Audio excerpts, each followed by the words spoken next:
Hey everyone, great to see you all. Some of you we've met last week, right, for the other class of the Jabberwocky. So I'm very glad that you're here with us to learn more about Gothic literature and the secrets of this very, very, very much loved genre. And we were quite surprised of how Gothic literature is beloved among students and readers. We have just been digging in the subject recently, right, and approaching it to the public, and we're very glad to know that everybody here is interested in the subject. So welcome. I'm Ana. Yes, Ana Carolina Torquato. Probably I have spoken to each and every one of you who are here today because I'm mostly the person behind our social media, WhatsApp, YouTube, TikTok, Instagram, you name it. I'm learning how to deal with this thing. Yes. Uh, to prove that I'm able to be updated to this new generation as well, right? So I'm a teacher at a book a month, and I'm a PhD in literature. I have also finished my first postdoc recently, and I have been dedicated to the study of literatures in English for quite some time. I did my master's in England at the University of Sheffield. And this is, of course, my passion, right? It's something that I have been doing for a while. And a book a month is a very rewarding reading project. And of course, I'm not alone in this project. I'm in very good company with Audio Lustosa. He is at the moment doing his postdoc in literature at the University of Padua in Italy, and this is why we are living here. He has done his master's and PhD in Italy as well. And he also hosts a very interesting and very popular podcast, Literatura Viral, that I'm sure some of you have heard before, right? So we have been on this partnership for some time now. And a book a month is a reading project that is mostly focused on reading literature, reading authentic texts in order to practice and improve your English skills, but also to learn while reading actual literature text, right? Not adapted texts, not abridged text, but actually authentic material. And we do that by mostly reading these topics either in class or beforehand, before coming to class, and discussing it actively, discussing, talking about the stories, talking about the text, but also learning about the subjects and whatever the text can elucidate, right? So we only work with original material, something that has been not adapted and is purely authentic, right? So this is a great way to learn. And Audio is going to be the one conducting the class today, and I'm going to be then doing some comments every now and then. And I hope that you enjoy all the class and Audio. The floor is yours. If you need my Thank you, Anna. assistance, I'm here. So, guys, I have to admit that we're cheating a little bit today because this open class is actually class number 0 of one of our courses, the Novels Advanced course, in which we will be reading Gothic novels. So, so some of the students are here. And for them, this is class 0. Class 1 is starting in 2 weeks. For the other ones of you that have met us in the internet, welcome.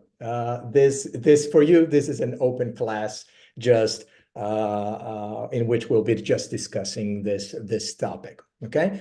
So this is the motivation behind it, and so this is why you see us giving the basis for us to discuss the Gothic. Okay, Gothic fiction, Gothic literature is something that is extremely important for the history of literature in England in the USA, in Australia, in New Zealand, in any of the English-speaking countries.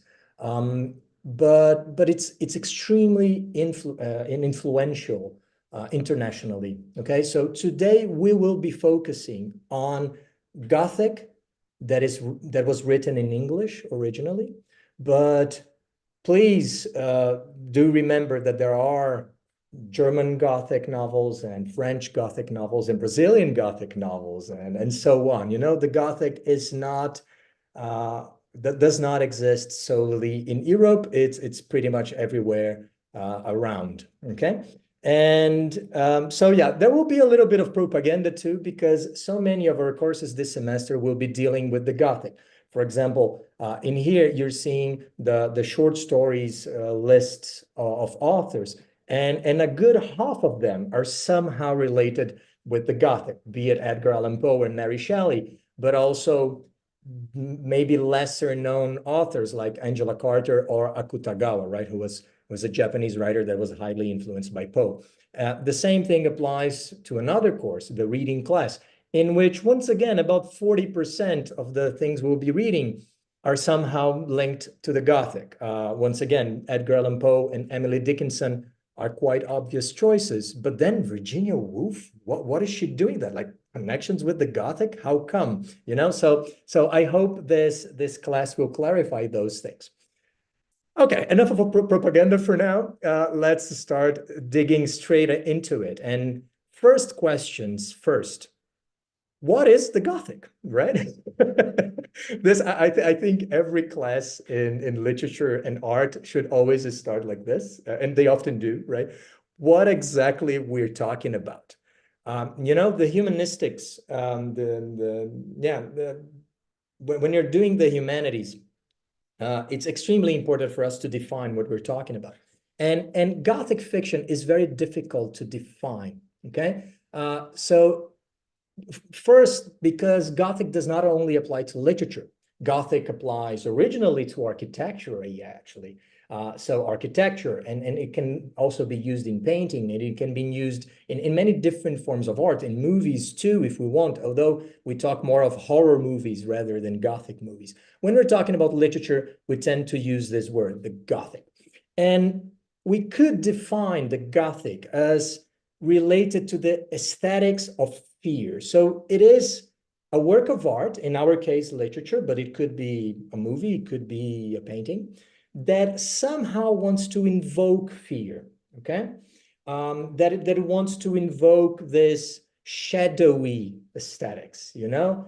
And if you are not really sure, I think you all understand what I mean, but if you're not really sure, I can show you a few pictures. So I think we can all agree there's nothing particularly scary about the moon, but still it's part of the aesthetics of the thing, you know, like this. It's a beautiful picture, but depending on what time of the day it is, you would not want to be in this lovely woods, right? Especially if you're alone, like this guy seemed to be. So this is the kind of thing that Gothic fiction is looking for, creating this aura of mysticism, maybe secrecy, coldness, perhaps. You know, we see a lot of fog, we see a lot of snow, we see a lot of graveyards like in here, or ruined buildings, you know. So you always have this this invocation that there's something else over there, this feeling of menace and this feeling of claustrophobia. Okay, so when we read Gothic fiction, very often it is about escaping something. Sometimes it is not very clear what do we have to escape from, you know? And we're reading the heroes, they feel threatened, but they're not, you know, very sure what exactly is hunting them. You know, the classic Scooby-Doo scene. You know, do you remember Scooby-Doo, the cartoon? They walk into this ruinous house and then they feel they are observed somehow, you know, and then the paintings are moving their eyes and you know, the armors are moving after they pass in the corridor, something happens, you know, so this idea of claustrophobia, that if you're looking for a fancy literary term, If I was in the University of Padua right now, I would be using the expression locus horribilis, okay? So in Latin, this means a horrible place. This is one of the characteristics of the Gothic, this feeling of claustrophobia, of being in a horrible place. Another very important element is the threat of the place itself, but also the threat of the monstrous, okay? And the monstrous can be a ghost, can be a vampire, can be Frankenstein, that is a new ghost, right? Or it can be a wild animal of some kind, maybe a wolf, for example, the big bad wolf. But sometimes it's something more metaphorical, you know? It could be a serial killer. It could be, you know, and sometimes it's very imprecise. It does not have to be a monster in the supernatural sense of the word. It could be a monster in the more metaphorical sense, okay? But there is some kind of threat, you know, linked to the Gothic, linked to characters, and linked to the place where the story is happening, you know. There are also a fourth element of the Gothic is that there are intrusions from the past. Okay, so there is this sense of menace and being hunted down comes from the place itself, because you know, if you're walking in the woods at night alone, it is threatening somehow. It comes from other characters that reminds us of monsters of some kind. If you know, if you read Frankenstein, the monster is really hunting him down. He is really escaping from someone, you know. But there's also this idea of an intrusion from the past. The past itself is some kind, it's a kind of menace of some way. So in Gothic novels, there are always secrets to be discovered, you know, like family secrets, hidden identities. The guy who seemed like the good guy is actually the bad guy. Or, you know, they masks fall and they reveal their true selves. And quite often you see revenge, you know, your grandpa did something to me, so now I'm going to kill you to take revenge upon him, or something like this. If you're thinking about a Mexican soap opera, yes, that is precisely the point too. You know, in Mexican soap operas, you see a lot of this, like family secrets being revealed, people that are double-faced. And actually, Mexican soap operas, they rely a lot in many of the techniques that were initially used in Gothic fiction. So somehow they are, you know, they are linked in a very interesting and peculiar way. The intrusions from the past, they do not happen only in connection with, you know, the family or the identities of the characters. The past also intrudes architecturally. Okay, so quite often the Gothic stories happen in ruins or castles or monasteries or crypts or things like that. So they are in Europe, they tend to be very much linked with the Middle Ages. Okay, when we talk about the Gothic in other countries, like in Brazil, for example, we don't have the Middle Ages. You know, Brazil was populated by millions of people before the Europeans arrived. So it is a lie that Brazilian history started in the 1500s. It did not. Brazil has a story that it's at least 12,000 years old, perhaps even older than that, at least when we're talking about human occupation. But we do not have such a thing as the, you know, medieval constructions. We do not have medieval castles. We do have some constructions that try to look like modern day castles, but they were not built in the Middle Ages. They were built quite recently just to mimic older buildings, you know? So it is a style, it is a genre of fiction that is very much connected with a certain type of space and a certain type of period in the history of Europe, okay? So voila, this is a perfect setting too for a Gothic novel. Maybe the dark woods are good, but also, oh my God, such a nice Gothic cathedral is also a pretty good location for that. And this might not be so surprising if we take in consideration that Gothic is a term that originally was tied to architecture. Okay, so it is an architectural style that flourished in Europe from the 13th to the 16th century, more or less, 15th in some places, okay? And it is the style that was taken over by the Renaissance, okay? So, you know, those guys, Michelangelo, Da Vinci, and so on. After the Renaissance, there's a big shift in how architecture looks.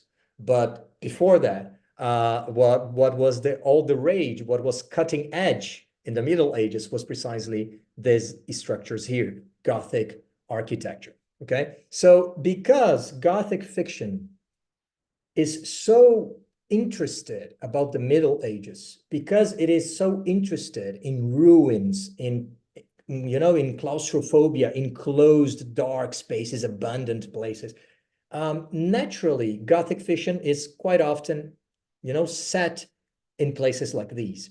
So naturally, it got the name almost, by symbiosis. It was very natural for people to start to talk about Gothic fiction by using the term.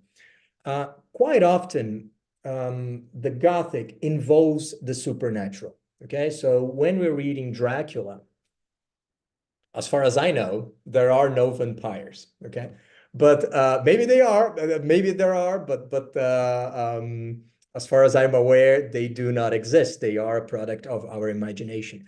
And yet, when Dracula, these supernatural elements, the vampires, they do appear. They do have magic powers. But in other Gothic works of fiction, not only novels, but if we read The Raven by Edgar Allan Poe, for example, there's nothing supernatural about what is happening there. In The Raven, it's a very famous poem.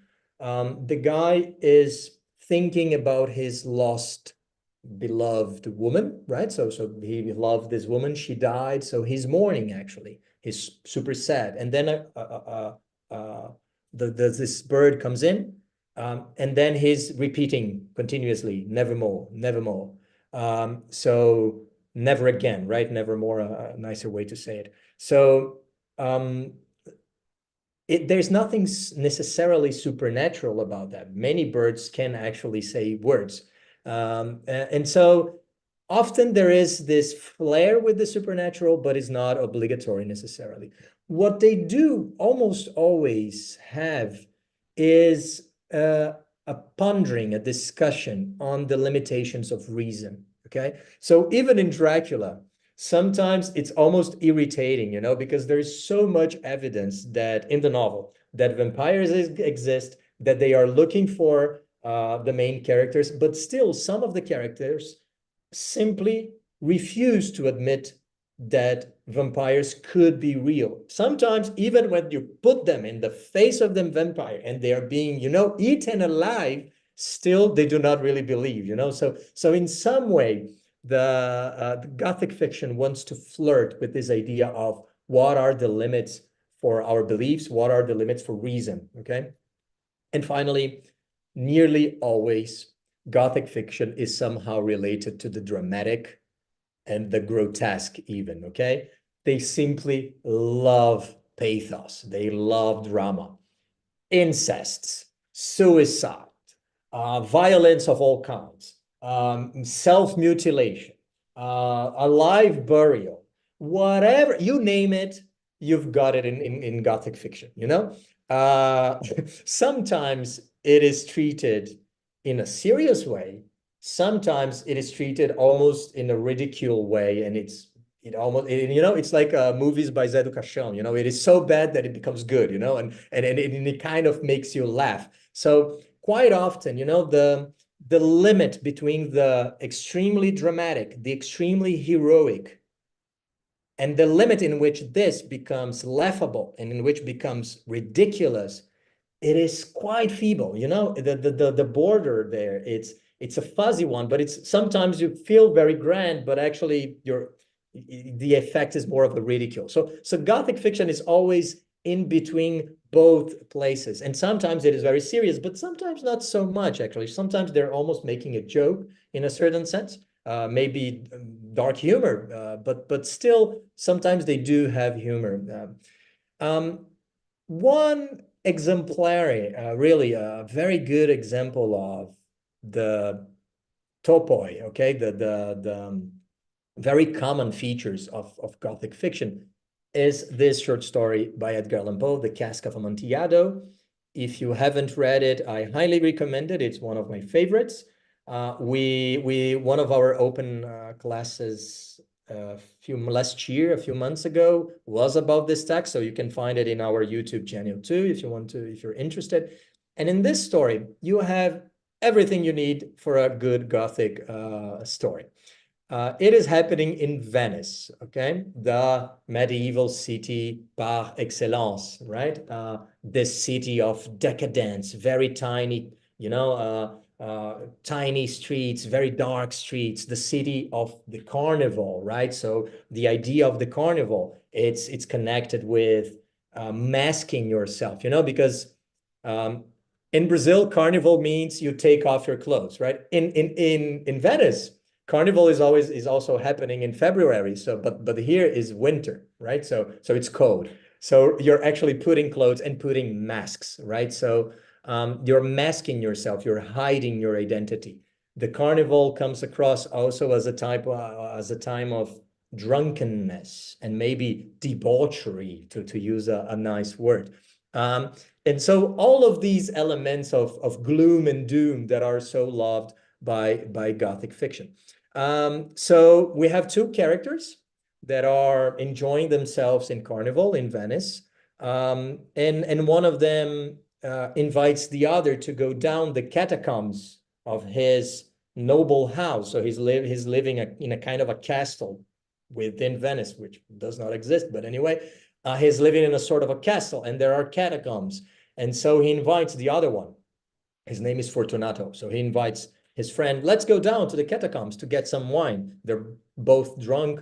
And when they get to the catacombs, there are the bones of his, aristocratic family. So you can see in the image here that they are dressed, like with Venetian costumes, and you can see the bones among the casks of the wine. The casks are those big barrels in which you put wine that you can see here in the image too. And then little by little, while they're there looking for the wine, their dialogue starts to get quite weird. And Fortunato starts to behave in a passive-aggressive way that is very ironic, but that is very disquieting, And eventually, he's gonna push his friend in a very tiny room, and it's gonna actually bury him there. So he's gonna close the wall, and the guy's gonna be trapped alive inside. And then we realize that Fortunato is taking revenge upon this other guy. And by the end of the story, we realize that not only he took his revenge, but he was never caught. So he's admitting to us that he's a killer, and he's actually bragging, right? So he's an unrepentant killer. He's really happy about the fact that he managed to kill the other guy by live immurement, and he's sharing this good news with us, So truly, it has all the elements we have just talked about: the horrible place, the threat of the past, the idea that you are in this medieval building. So all of the monstrous character, all of those characteristics combined.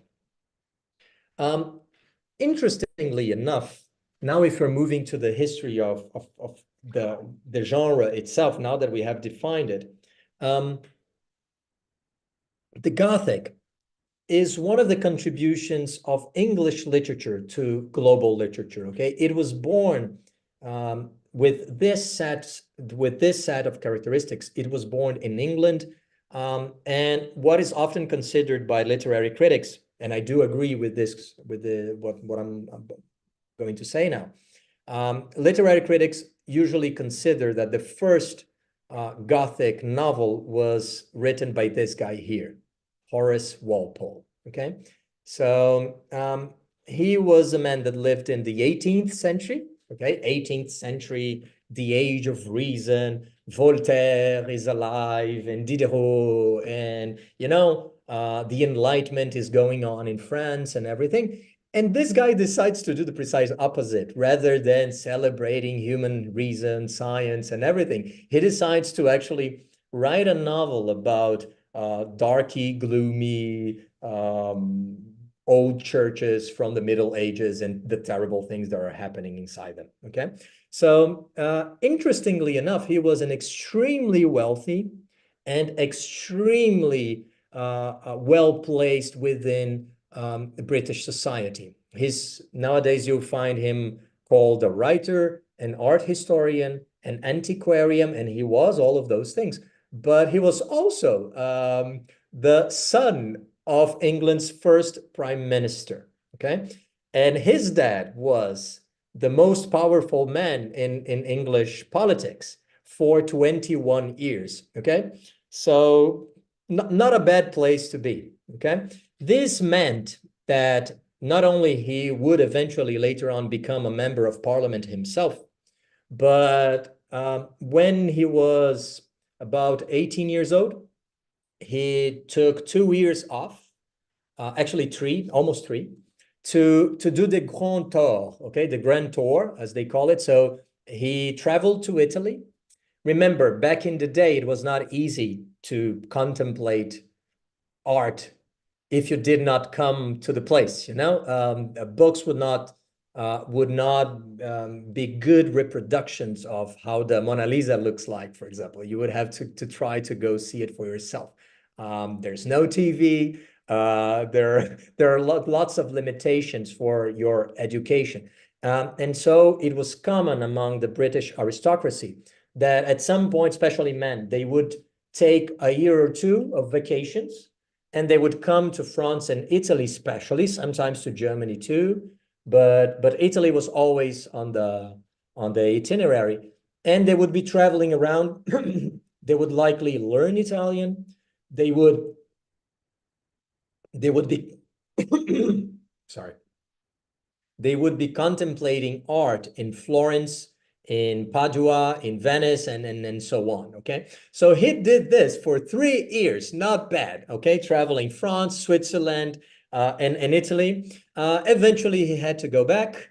And so, because he had to become a member of parliament, okay? So he joined the British Parliament and stayed there for at least another 13 years. Actually, he renewed his term and stayed until 1768. Okay, so this, I forgot to change it here, but this date is not correct.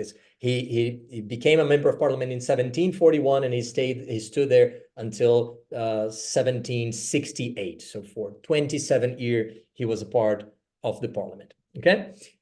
Interestingly enough, while he was doing that, when he came back from Italy, he got a lot of antiquities with him. He bought a lot of statues, he bought a lot of paintings and things like that. Once again, he was extremely rich.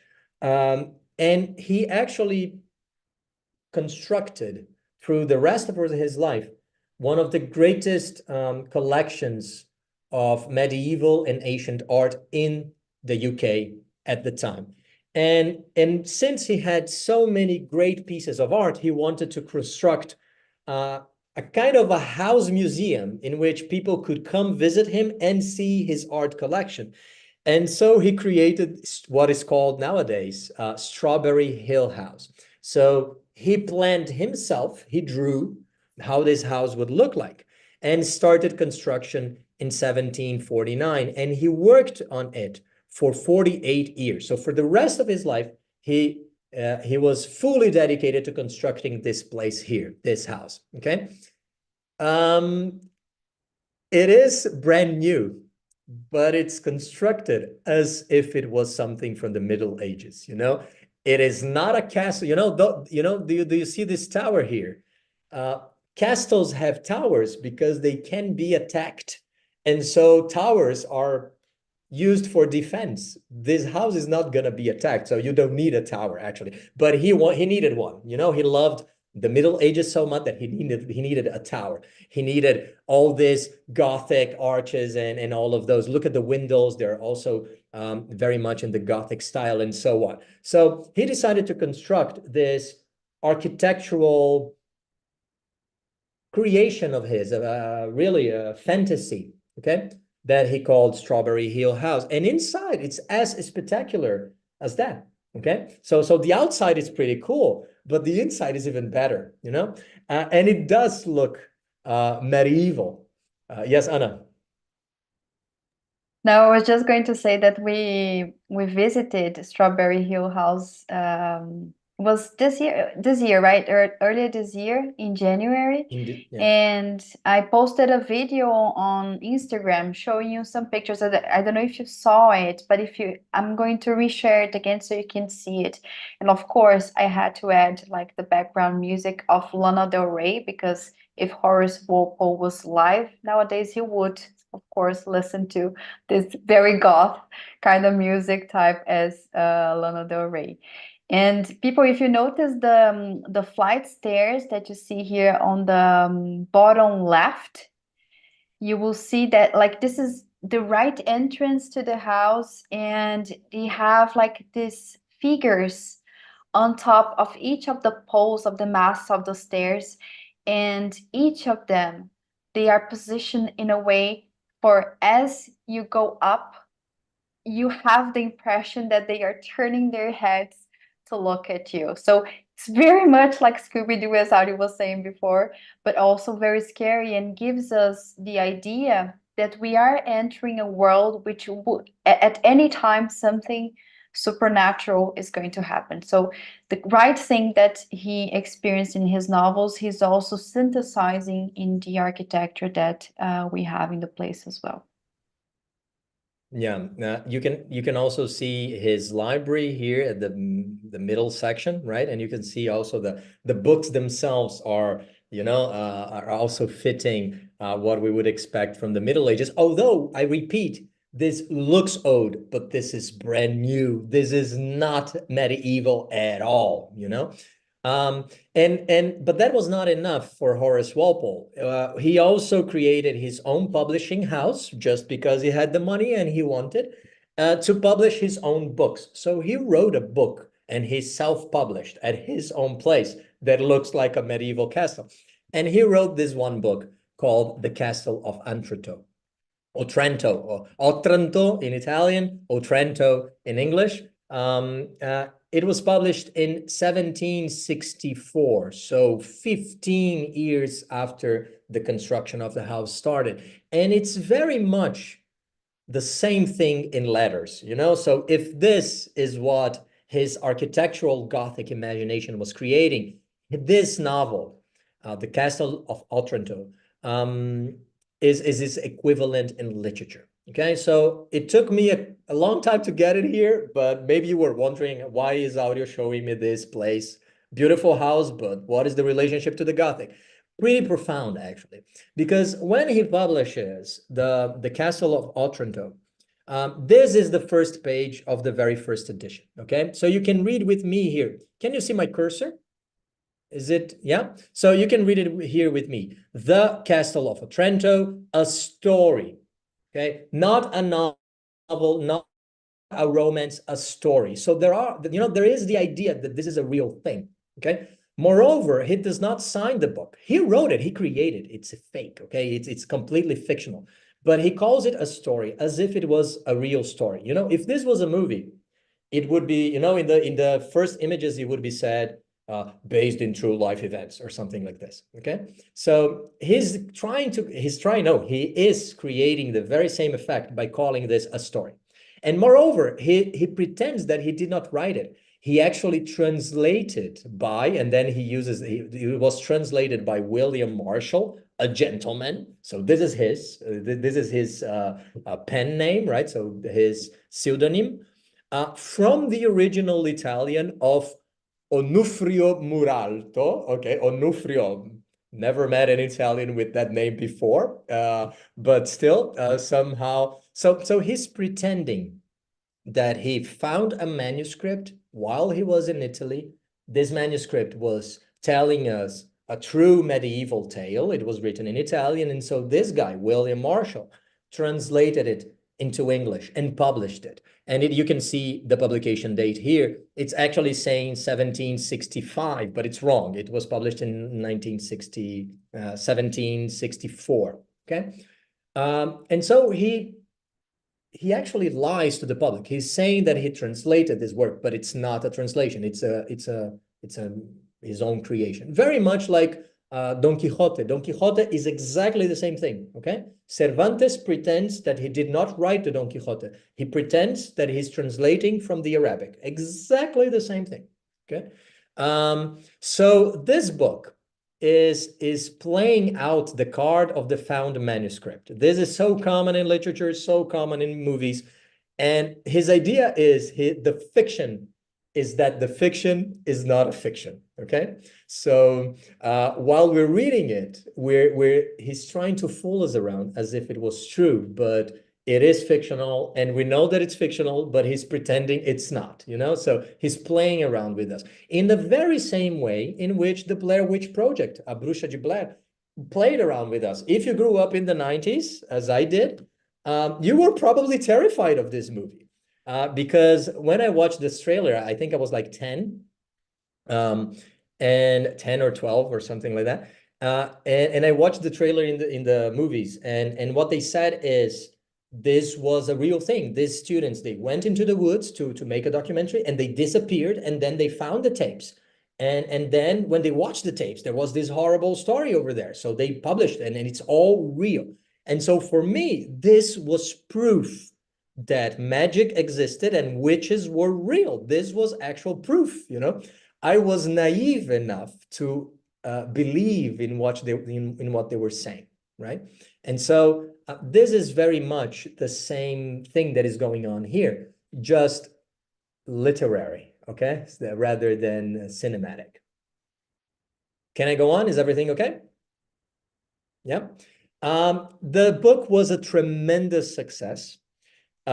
People got very interested. There were literary essays written on the style of the medieval text. People were trying to figure out many different characteristics of the original manuscript. And since it was a big success, Walpole decided that he would tell everybody that it was a fake. So when he published the second edition, now in 1765, so just 1 year later, he published the second edition, and now he changed the title, okay? Now he signed with his own name, okay? So he's no longer pretending that it's a translation. He's saying, actually, guys, let me tell you the truth. I wrote the book. It is pretty good, I know, and it's mine. And he changed the subtitle. Now it's not the Castle of Otranto, a story, but rather a Gothic story, okay? So this is the birthplace of Gothic fiction. This is the first narrative in which you find all the tropes. The stories happening in an Italian castle. There is this vicious old aristocratic usurper that it took the place of the king, and he is hunting down this innocent virgin that is fleeing from him the entire time. Then you discover that he killed a bunch of people. There is incest. There is everything you can imagine happens. It's pretty grotesque. Eventually you get a happy ending. But and in the cover title, besides calling this a Gothic story, he also quotes from Horace, the Latin poet, okay? So a poet from antiquity. And it's quoting in Latin, but what it means is, as a sick man's dreams, creating vain phantasms. Okay, so a sick man is dreaming about ghosts. Okay, and he claims in the preface of the second edition, he claims that actually he wrote this story after one night in which he had a nightmare, and he dreamt with a ghost that was persecuting him in a medieval castle. Okay, so this is why he wrote this Gothic story. Yes, Anna.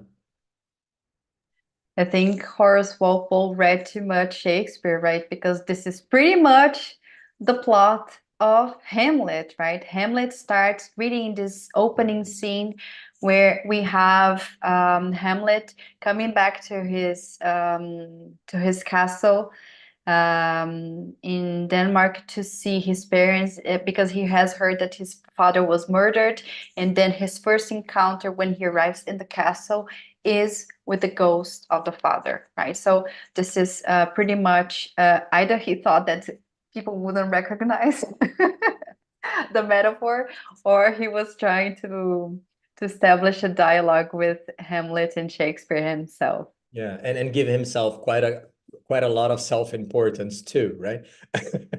Because what you're saying is I have the imagination of Shakespeare, right? So it's not a little thing to say.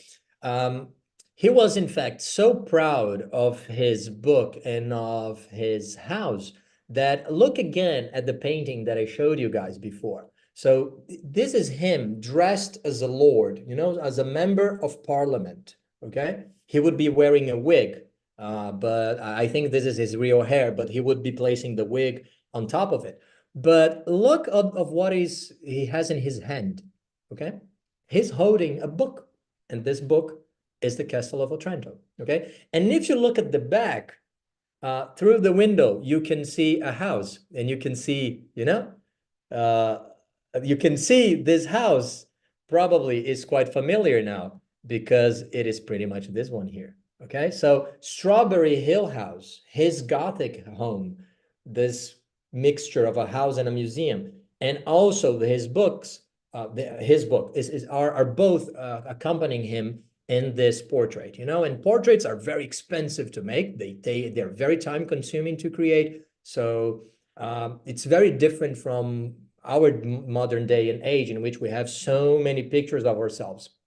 People at this point in time would never have only the wealthy would be able to have paintings of themselves, and often just one or two. Even the super rich would have what, 10, 15, the kings, but not more than that for sure.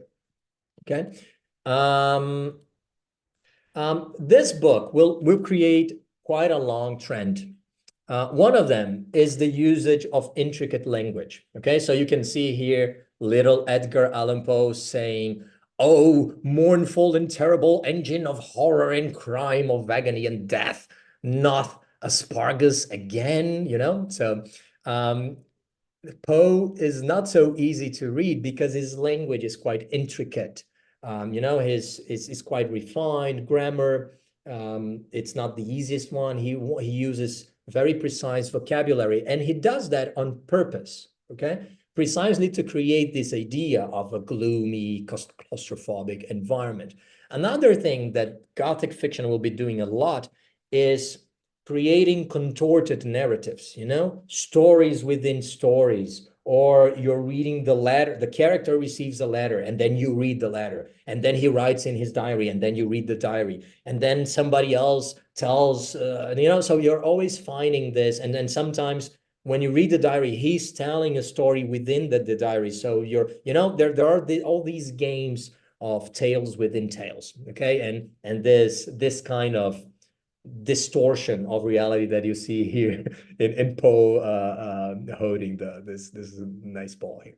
And also there's a lot of discussion of taboos too as well. Okay, as you can see here in this case, Paul is not afraid of anything beyond black crows, right?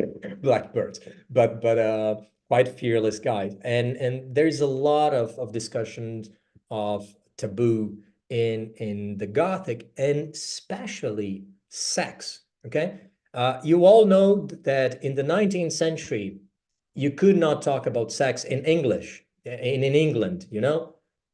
No sex, please. We're British. That is something that it's a joke that works because they would never be talking directly about it. It was not acceptable in civilized society, is what they would call. And so what happens is that often Gothic fiction is kind of talking about it, but in a very indirect way, and sometimes not so indirect, as anyone that has read The Picture of Dorian Gray can see. But they would be talking a lot about different types of taboo at the time. Okay, so now that we have defined what is the Gothic, we have learned about the birth of the genre with the Castle of Otranto. Now we can talk about the big classics, okay? And one of the books that is immediately, this is actually not one of the classics, but it's important, and I placed it here, The Old English Baron. Maybe you never heard about it. It's okay, because it's not so good and it's not so important in my opinion. But the thing is that what I find it relevant is that it's published by Clara Reeve, okay, so a woman, and it's published in 1777.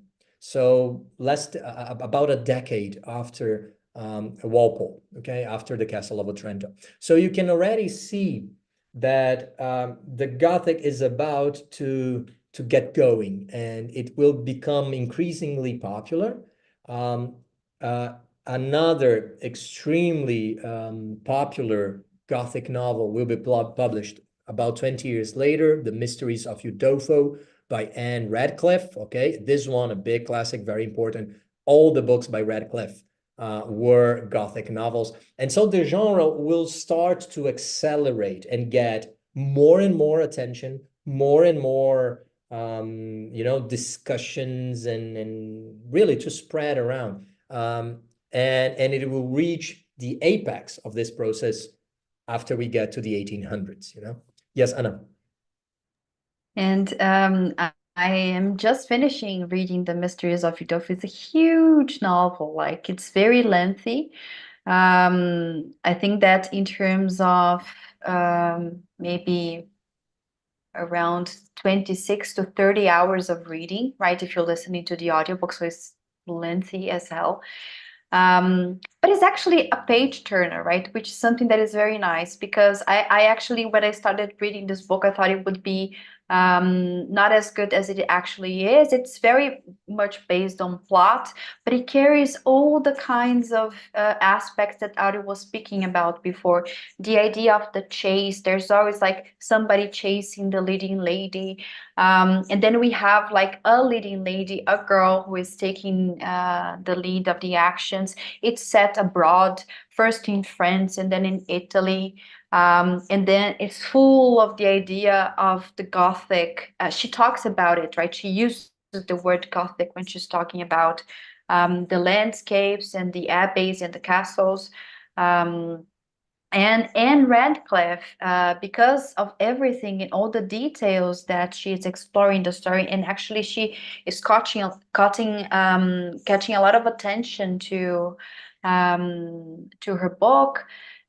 She caught the attention of a very important writer, right? And that is Jane Austen herself, because Jane Austen, when she writes Northanger Abbey, pretty much teasing the Gothic genre, right? When she publishes posthumously, I think, right? It was in the same year that she died. The leading lady, Catherine Morland, she is reading The Mysteries of Udolpho, and this is what is going to turn her head to be caught in so much confusion and problematic as she's going to be, right? And Jane Austen chooses Radcliffe's novel in order to be a protagonist in her novel as well, mostly because Radcliffe, she was very prominent at the time, and even not only in terms of writing fiction, but also about talking about the genre itself, fiction, writing nonfiction, writing essays about the idea of what is terror, what is horror. She's writing about the idea of the gloomy, the importance of the landscape for the Gothic. She's really theorizing on the subject, right? So she got a lot of attention for the novels also, but she also became an authority on the subject as well, right? And Jane Austen is also one of the readings that we're doing the semester in the course, right? Out in the advanced. Yeah, yeah.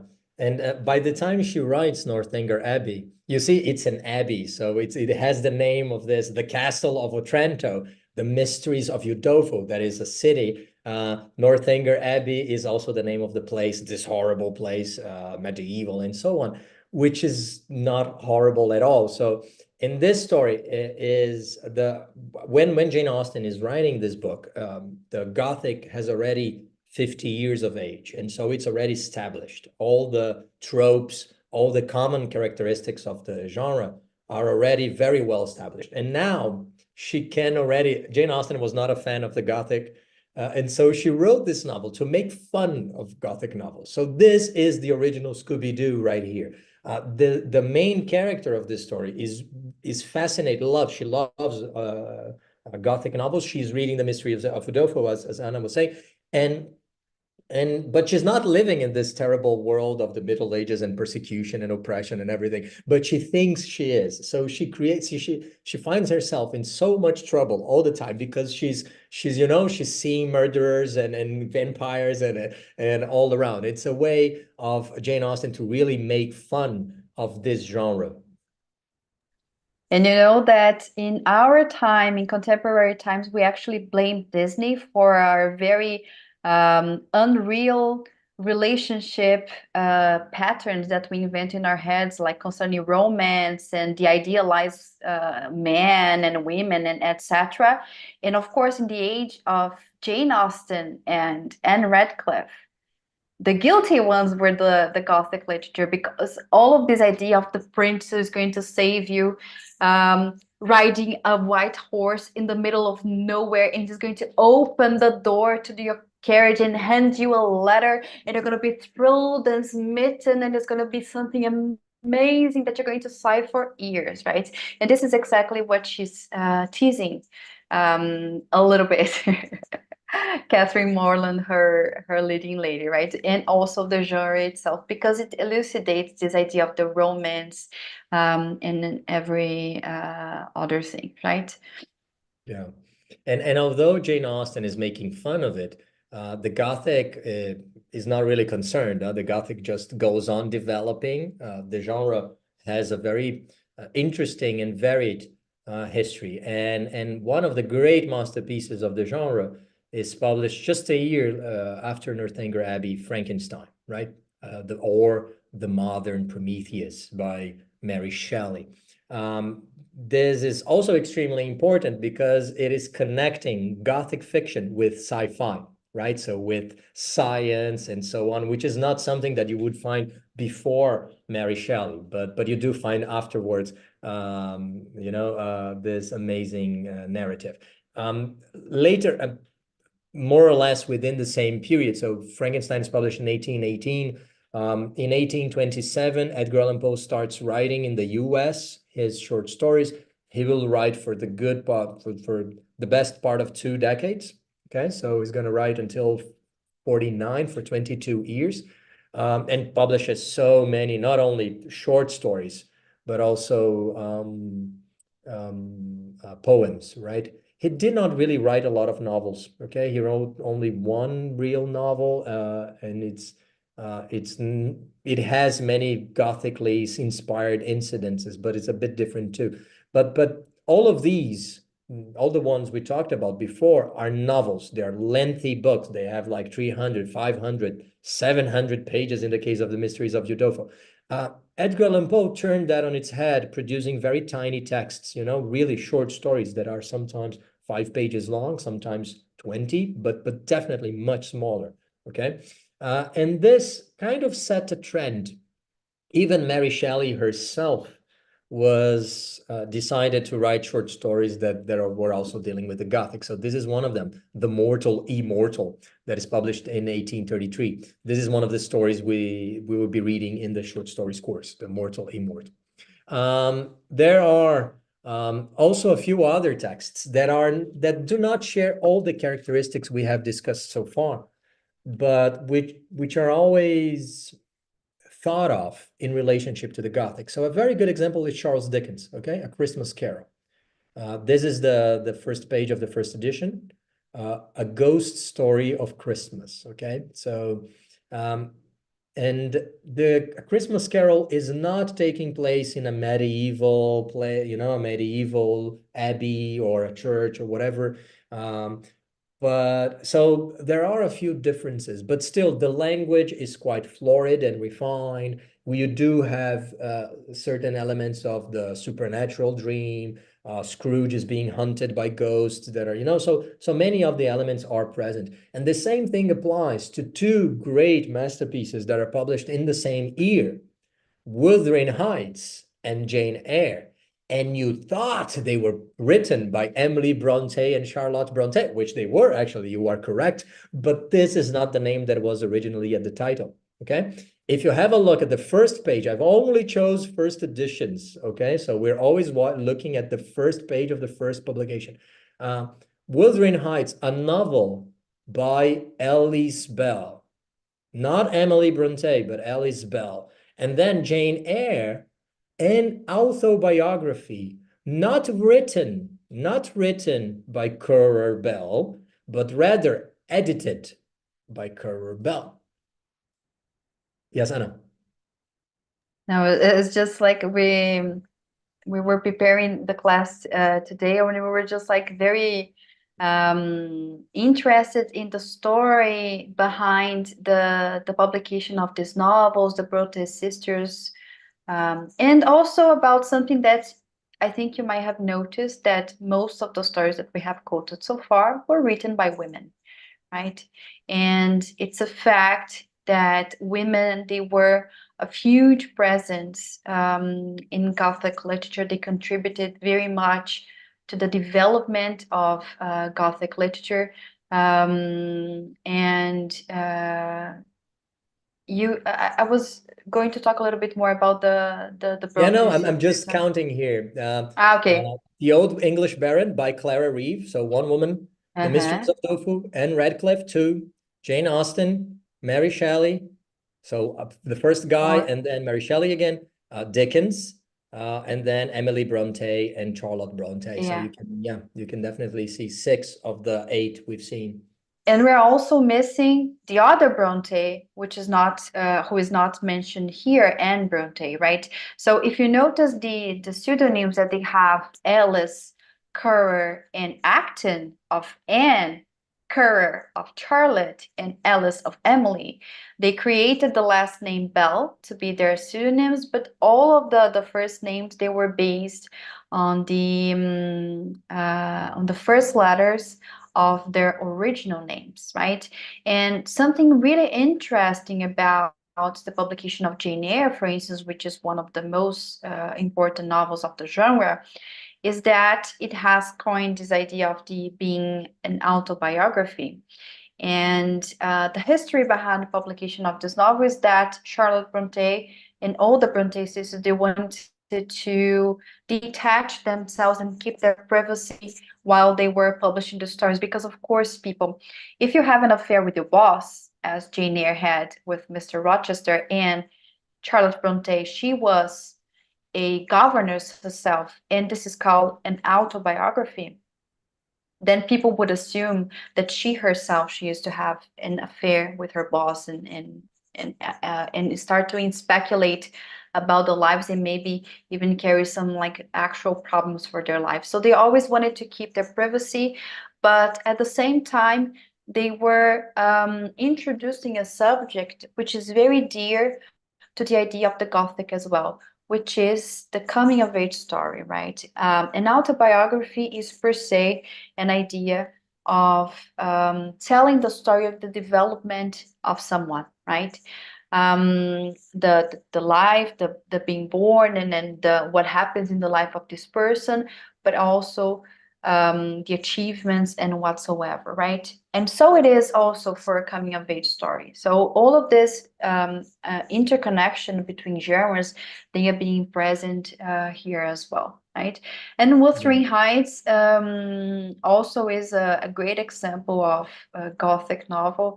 I'm sure that all of you enjoy and have read or want to read it one day, if not by knowing that this was a very important novel by Emily Bronte, but at least by listening to Kate Bush and the 1980 success of Wuthering Heights, which was, of course, recorded in Brazil again by Angra, our band of the Gothic heart, right? Yeah, and the fact that Jane Eyre is pretending to be a real book. So, you know, when Charlotte Bronte publishes it, using a pseudonym and saying that she only edited the autobiography of this person, she's doing exactly the same thing as Horace Walpole. She's pretending it is a real thing. And yeah, so later, and the same pattern happened again. Success was big, and after you know, everybody loved it, and so she decided, you know what, I'm gonna tell you the truth. I wrote it. My real name is Charlotte Bronte. So exactly the same pattern. Okay. But anyway, let's continue. So we reached 1847. Okay.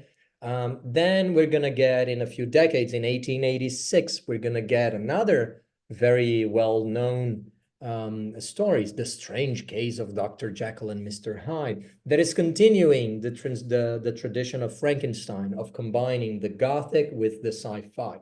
Okay, this is the science fiction. You know, Dr. Jekyll, this brilliant guy who drinks this thing and then he becomes a knight, Mr. Hyde.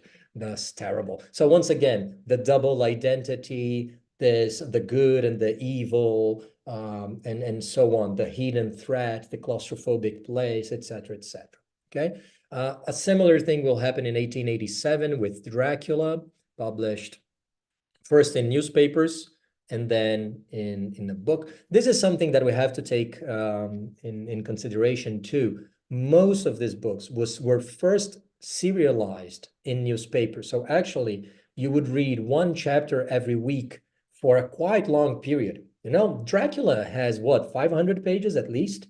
And so it would take you up to a year to read the entire novel. Okay. So the experience was so similar to watching a Netflix series. It was exactly the same thing. You would watch an episode and then you would talk with your friends about it, and then you would have to wait for a week, and then you watch the next one. No, don't tell me what is going to happen. I'm going to watch it tonight. So exactly the same thing is happening, but in paper. Okay. And remember that the Dracula is written by combining letters, diaries, newspapers, clips, even one of the very early audio recorders. So at some point they have this crazy advanced technology that allows you to record someone's voice, and they use it. So, you know, Dracula itself is pretending to be a document. It's pretending to be real. Once again, this confusing relationship with between what is fictional and what's real is something that is very typical of the Gothic. Yes, I know. Yeah. And it's something also, the kind of way that the text is presented, it also is observed, for instance, in Mary Shelley's Frankenstein, right? Because it is an epistolary novel which is presented through letters, and we'll see it in Dracula, and a few decades later, we will see it also in Alice Walker's The Color Purple. Right? Because The Color Purple also carries this idea of Gothic, and it's also an epistolary novel, right? So Yeah. all of this ties down in the history of literature, and we have this genre which is not circumscribed to the 18th century or the 19th century, but also spreads on until present time. Yeah. Just 3 years later, The Picture of Dorian Gray is published, okay, by Oscar Wilde, one of the great masterpieces of the genre too. You know that he was born to be wild, right? So sorry, I could not resist the terrible joke. And so this is a fascinating book, really very influent for what we call in Brazil the symbolism. Okay, so maybe if you like poetry, maybe you've read Baudelaire, maybe you've read Verlaine, Rimbaud, Mallarmé, or in Brazil, Cruz e Souza, or poets like that. They are all symbolists, and symbolism was both an influence to Oscar Wilde, but he himself also exerted a lot of influence in symbolism poetry. And even in Brazil, his influence is tremendous. For example, João do Rio is profoundly influenced by him. You can see that he was a dandy, right? So he loved like fashion and nice clothes. And so you have these very extravagant pictures of him, you know, like with canes and crazy hats and capes. So he's always wearing something interesting. This novel, also in its language, it mimics, you know, the language is very refined, very poetic. It's a very important book. Sadly, Wilde did not go on to write other novels because then he was arrested because he was a homosexual and so on. So, and then he died. So it was a bit convoluted, but this is his swan song, let's say. Okay, it's a beautiful book that we'll be reading in the Novels Advanced course. And a few years later, we get Henry James, okay, another great classic of the genre, The Turn of the Screw, at the very end of the century, in which we accompany a governess that is in England, actually. Once again, not in the Middle Ages, not in an abbey or a church or a ruin or catacombs. No, she is in a traditional English house in the countryside, teaching wealthy children. And while she's there, she starts to see first one ghost and then a second ghost that visit her continuously. And she kind of starts to suspect that the children also see the ghosts, but they pretend not to see them. And she's not so afraid of the ghosts, actually, but she starts to become very concerned of why are the children pretending not to see the ghosts. So the story is already changing a little bit the genre, and it's a fascinating one. There are at least two interpretations of this book, possibly three different interpretations that run side by side. And you really, by the end of the book, when you close it, you're like, wow, and you don't really know what's going on. It's a fascinating book. I highly recommend it to you. Okay. The Gothic will go on. Before we go, we start talking about the 20th century. Its influence will go way beyond literature. Okay. Maybe in Instagram, you follow a few accounts of dark academia that will be showing autumn leaves and beautiful books and stuff like that. Yes, that is very much related to the Gothic. Maybe you love German expressionism, Nosferatu, this beautiful model here, this very, very beautiful guy. Yeah, actually, Nosferatu is Dracula, right? It is. They wanted to film Dracula. They tried to buy the rights. They didn't have enough money, so they pretty much filmed the same story with a different title, and they thought they would get away with it. They didn't. They were brought to court and they lost it, and they lost a lot of money. Okay, but created a masterpiece. Gothic metal obviously is related to that. By the way, we're dressing in black to pay homage to our theme. And of course, Gothic fashion too, right? So, and so many other things too, right? So just to give you a glimpse, to drop a few influences that go in which the Gothic influenced society, not only literature itself. Okay, and before we talk about its influence on the 20th century, I'm sorry, guys. Nothing comes for free. There's a little bit of propaganda here too, in case you're interested in our courses. So as we've said in the beginning, we at A Book a Month, we teach literature in English, right? We do both things at the same time. And our courses are created by thinking on how much time our students have, okay? So if you have no time at all, we have a course for you. It is called Reading Class. It's happening every week in this at Tuesdays and Wednesdays. And what is happening here is that you're going to be reading these great people here, but you'll be reading them in class. So this is the perfect course for people that don't have the time because of work, because of kids, because of university or whatever, to sit down with a book or a short story every week. And so you just have to show up on class, and then you'll be reading either poems or short stories by these people here. I won't be talking a lot about all of them, but for just a few, Dr. Seuss and Lewis Carroll are famous for their children's for children's literature, right?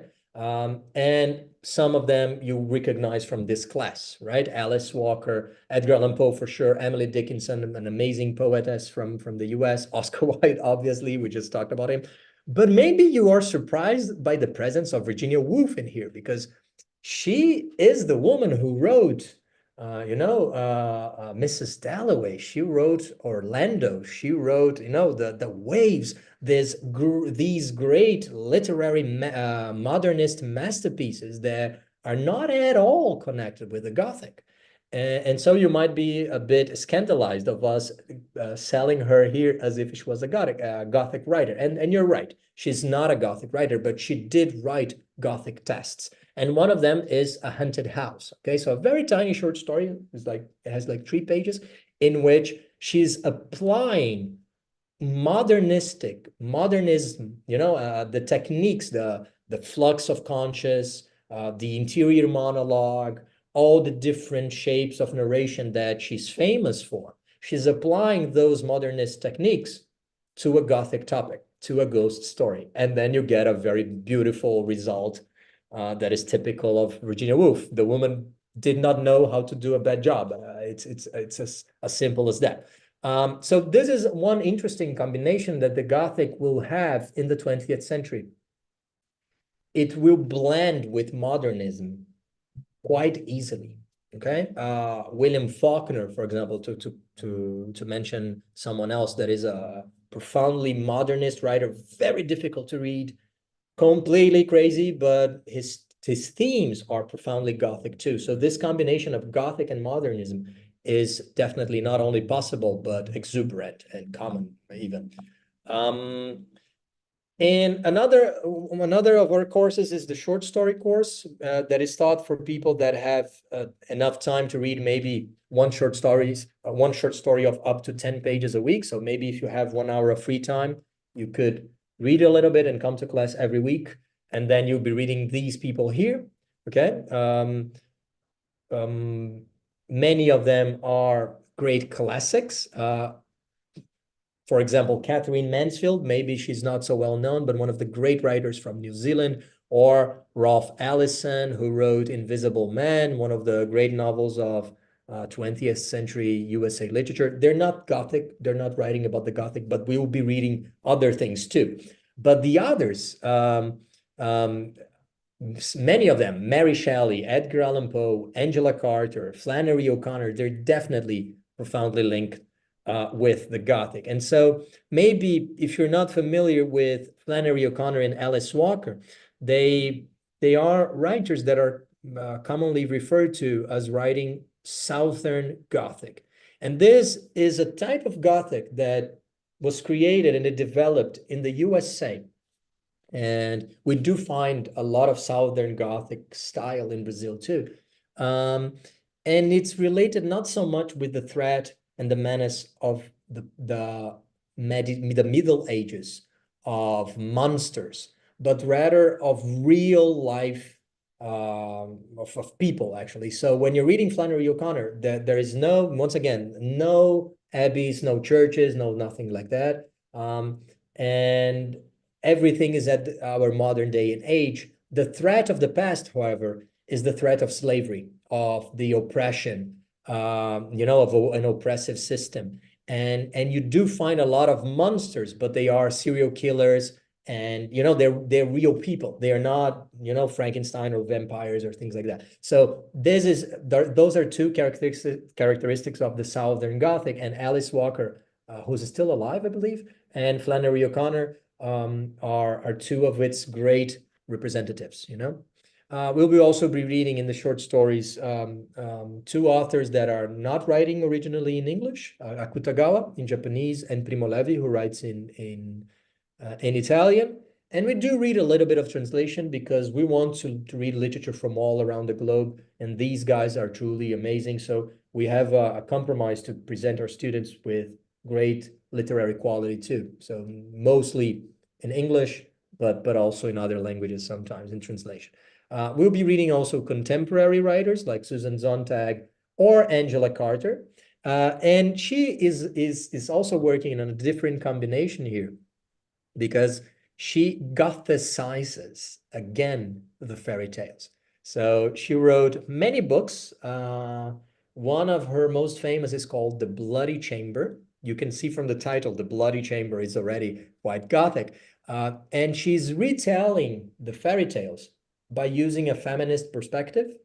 And she's reinserting in the fairy tales all the violence, all the sex that existed originally. Because, you know, when we think of fairy tales, we think of something that is lovey and dovey and nice and polite. And because we watched the Disney, but before Disney, before the Disneyfication of fairy tales were tough, you know? That when you read the original version of the stories, they are extremely violent. And what she does is she takes back that idea and reworks it to fit our modern day and age. So it's a very, the results are astounding. I love her writing.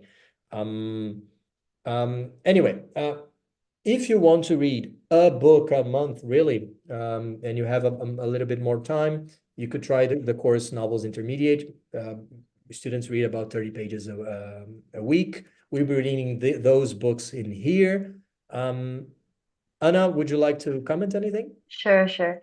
I think that Angela Carter, she was not alone when she was taking some kind of literary inspiration in the fairy tales and adding some gothic aspects to it and some sadistic a little bit aspects to it. But we will also see this in Charlie and the Chocolate Factory by Roald Dahl, this amazing writer that we have like as the author of Charlie and the Chocolate Factory. And I don't know if you remember this, but I used to be super scared of A Confissão das Bruxas. Do you remember this film? The The Witches? Witches, right? This Oh story. my This one God. is I super think, gothic. Yeah, yeah, like it's very I fun. remember I was like amidst being fascinated by the beautiful face of Angelica Houston, the Morticia Adams, right? If you remember her. But oh my God, the witches, they freak me out, right? And when we think about stories for children, we rather don't identify the idea of a narrative for the little ones to be something that could be so scary, right?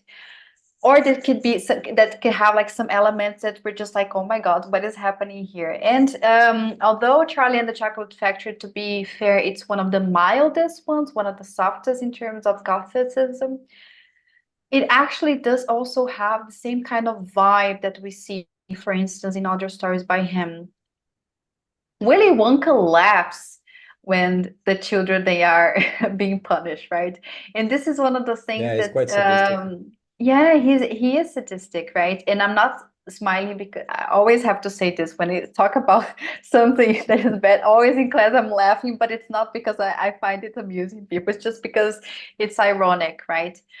But it's a type of aspect of the way that he writes, which he is at the same time combining something that is either humoristic, but also gloomy and gothic, right? It also has this idea of the industries in the emerging industrial revolution in the UK and what people have the worst and children and all of that, all of this mix.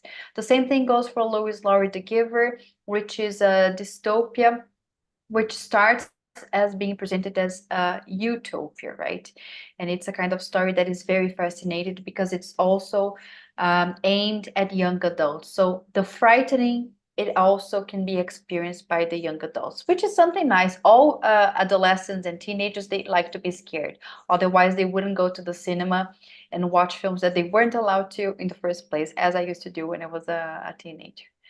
We also read very famous stories, for instance, The Old Man and the Sea by Ernest Hemingway, Alice's Adventures in Wonderland by Lewis Carroll, and The Prime of Miss Jean Brodie by the Scottish author Muriel Spark. All of these stories, they have this kind of characteristic that I was mentioning beforehand, talking about Jane Eyre. They are coming of age stories, mostly because in all of them, we accompany the development of the character since they are like in the beginning of their journey until something extraordinary or maybe disturbing happens to them, right?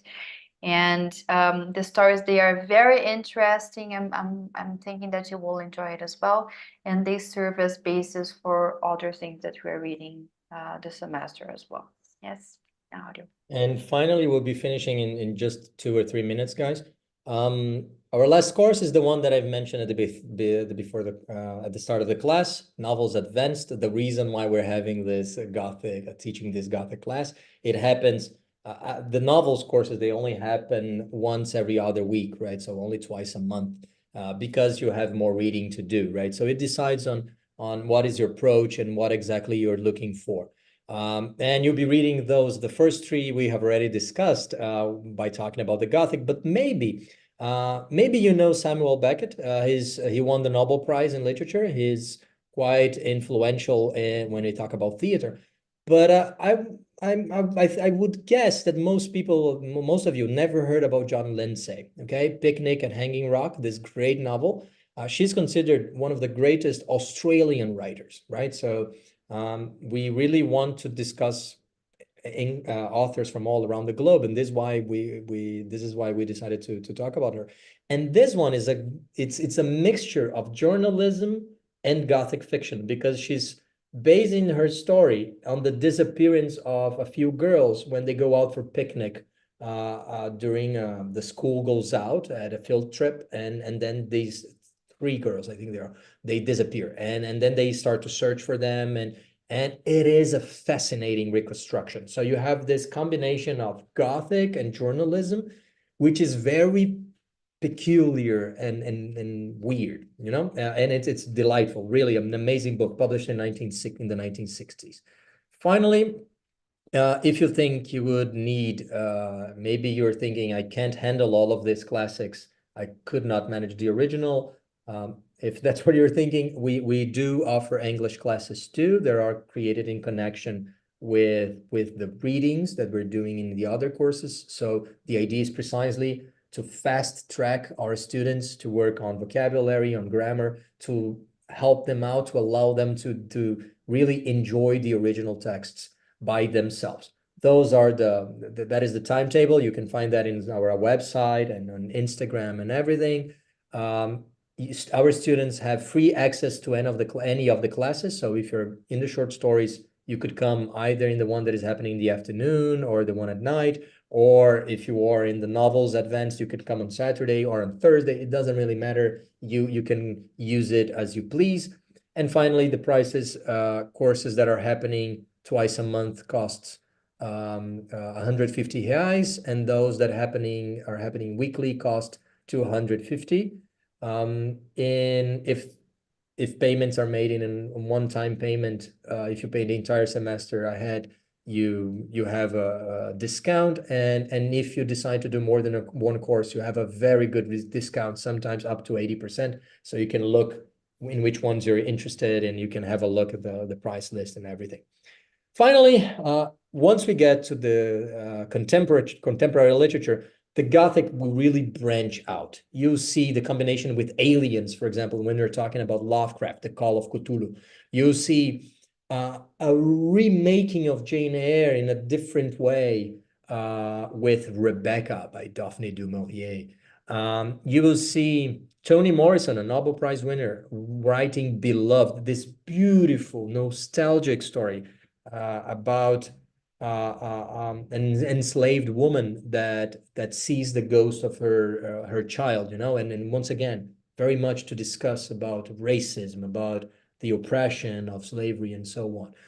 And also in the movies, right? Alien is very much a Gothic story, even though it's happening in space and you have those crazy monsters over there. Or The Hunting of Hill House, one of the great masterpieces of the 20th century in the US, that was turned into a series by Netflix recently. Netflix, I think, or HBO, I don't know. But the Hunting of Hill Netflix, House, yeah. nice, very nice. If you want to read something amazing, read that too. And there's so much more. Unfortunately, our time is up, guys. So thank you so much for being here with us. If you have questions or comments, we're all ears, okay? people on the chat, you were always like making very important points and anticipating some of the things that we would see in class today, right? Some of you talked about fairy tales, talked about Shirley Jackson, right? Talked about Dr. Jekyll and Mr. Hyde. Audio didn't see that, but I was like texting back everyone and just to say how on point you are, right? So people, if you have any questions, anything that you would like to say, Coraline as well, Luana, Coraline by Neil Gaiman is has like the same kind of structure as we have in Alice's Adventures in Wonderland. She opens the door and goes inside this upside down universe, and this universe is completely gothic. Yes. Neil Gaiman is very gothic, right, Audio? Don't you think that he does have like some? Yes, but in a humorous flair, right? So Yes, of yeah, course. Coraline. I love the other Yeah, one, the Graveyard the Book. graveyard Right? book. It's Okay. great. That one was very cool. Yes. Yeah, very much. Thank you, people. Thank you, everyone who's commenting on chat. Thank you for being here. Any questions? Oh, thank you. Okay. So thank you very much for being here and to sharing your time with us. Take good care and see you around. Okay. All Bye right. bye. Thank you. Bye bye. Have a great time.